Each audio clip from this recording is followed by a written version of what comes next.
Most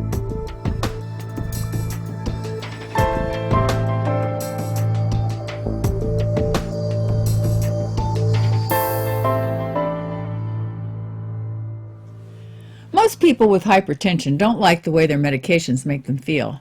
I mean, they're often lightheaded and tired, and then many of them are on diuretics, and that makes them have to urinate frequently, and they don't like that.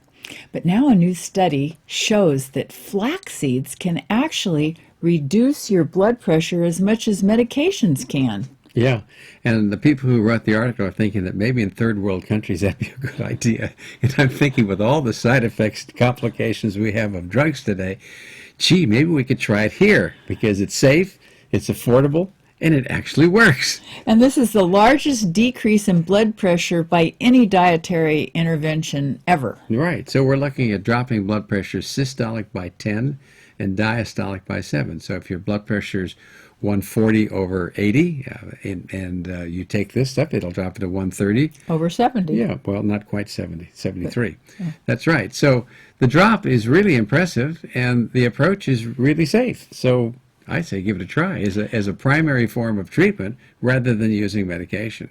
Well, I thought it was interesting the way that they did the study because they used the whole flax seeds and they cooked them in muffins and things. And usually we think of flax seeds as not, first of all, not cooking with them. And the other thing is to either grind them up or to take them in the form of the oil, because if you eat the whole seed, it'll just come right out the way it went in. A lot of the time. So well, when you bake this study showed that it worked. But when you bake it, it makes the seeds more brittle, and so they'll break easy. It's the flax seeds that are uncooked that are very tough to digest unless you really chew hard. And that's why we recommend using a coffee grinder and maybe grinding them up so that you can make a butter out of it. And that's a good idea anyway, because some of the long-chain fatty acids that are the healthiest and most protective for our health are ones that are gone in about 5 minutes. They're oxidized. So the best way to do flaxseed, take 6 tablespoons, not 2, 6 tablespoons, put it in a coffee grinder and make the butter out of it, put it on what you're going to eat, and eat it within 5 minutes. Then your body will take over and say, thank you very much, because it does all these wonderful things for us. Well, the other thing that's kind of neat about this study is they projected that if you eat the flax seeds or the flaxseed oil, that it can reduce the risk of stroke by 50% and heart attacks by 30%. Right, there'd be that many fewer if people did that on a regular basis. And what are some of the other benefits of flaxseed? Well, that's wonderful stuff. I mean, we're looking at 2 oils. One is alpha linolenic acid. That's on the omega-3 side of what's in a flax seed. And the other is linoleic acid, which is on the omega-6 side. So now, you're getting both this way. Yeah, it's the richest, I mean, flax is probably close to the richest source of omega-3 essential fatty acids of any seed or nut that's available.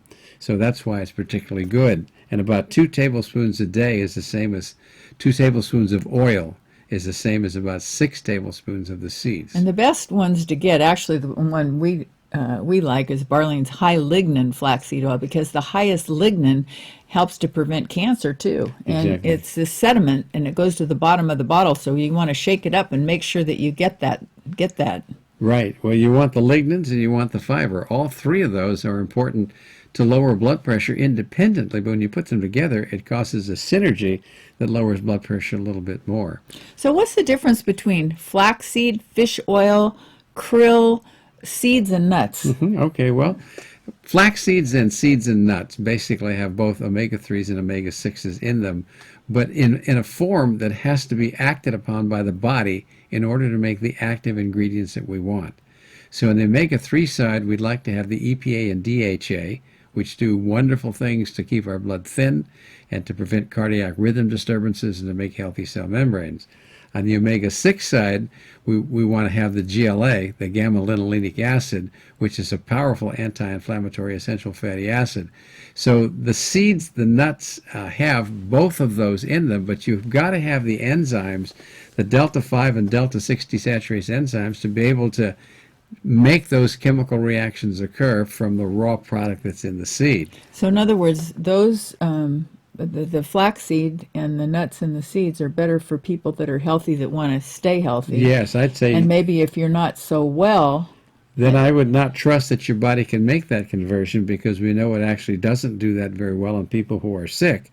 In that case, I'd use the fish oil and of some type, or krill. And the difference between fish and krill is just the fish oil comes from fish and the krill oil comes from krill, which are crustaceans. Now the fish The tend fish to eat. have yeah, okay, the fish tend to also take in fair amounts of mercury. And the mercury poisoning is what everybody's concerned about. But most of the companies make fish oil that's had, if there is mercury, that it's taken out.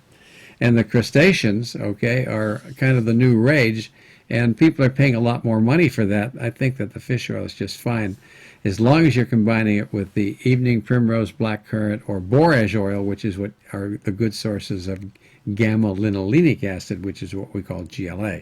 Well, the other thing that's good about flaxseed oil is it reduces the amount of plaque. And you mentioned inflammation, which is really a big cause of disease is if you're inflamed. Sure, especially heart attacks and strokes. And it's also an antiarrhythmic and anticoagulant. Powerful So this stuff. is where it can help to prevent those heart attacks and strokes. Right. So if you're wanting to do something that's simple and you've got hypertension or you've got a problem with coagulation, you've had a heart attack or a stroke, flax or its equivalent, which would be the fish oil and evening primrose, is the way to go. It's also high in fiber. But another thing that's good about that you need to know, about flaxseed oil, if you like to drink that and use that instead, is to keep it in the refrigerator and not to cook with it. Yeah, and that's because it's very vulnerable to heat. So as soon as you heat it up, it loses its double bonds, and the double bonds in the oil are what confer all the health benefits for us. So I like to put it in my vegetable drinks. I like to put it in my smoothies. We put it in baked potatoes. Sometimes we put a little butter with it. And then we add flaxseed oil with the olive oil in our salad dressing, just as some suggestions for you. Yeah, good, healthy way to go. So if you want to lower your blood pressure or keep from lowering your blood pressure and want to be healthy, don't be like the other 95% of Americans who are deficient in essential fatty acids. Flaxseed oil is a very good way to go.